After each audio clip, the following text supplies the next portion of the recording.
ಇಷ್ಟು ಬೇಗ ಆಗುತ್ತೆ ಮದುವೆ ಅಂತ ಅನ್ಕೊಂಡೇ ಇರ್ಲಿಲ್ಲ.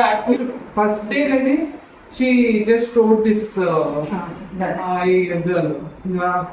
ಆದ್ರೆ ನಾನು ಅಷ್ಟೊಂದು ಇಟ್ಕೊಡ್ಲಿಲ್ಲ. But Shruti she kept on telling ma'am ಇದು ನಿಮ್ಗೆ ಕರೆಕ್ಟ್ ಆಗಿ ಮ್ಯಾಚ್ ಆಗುತ್ತೆ ಅಂತ. ಬಟ್ ಇವತ್ತು I don't know, marriages are really made in heaven and you guys proved it. And I'm very glad, very happy. But you guys are really great. You are doing such a good job.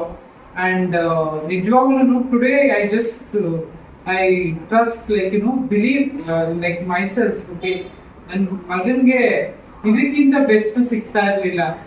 ಎಲ್ಲ ಆದ್ಮೇಲೆ today we both ಅವ್ರ ಕಡೆನೂ ನಮ್ಮ ಕಡೆ ಇಬ್ರು we are so happy and trust each other. ಒಂಥರ ಏನಾಗಿದೆ that much of confidence. ಈಗ ಒಂದೇ ಒಂದು ನಾಟ್ ಇವನ್ ಸಿಂಗಲ್ ಇದು ಏನಪ್ಪ ಡೌಟೇ ಇಲ್ಲ. It's really great. Thank you so much. I'm very grateful to your organization and especially Shruti. She has done a very good job. Thank you. Thank you so much.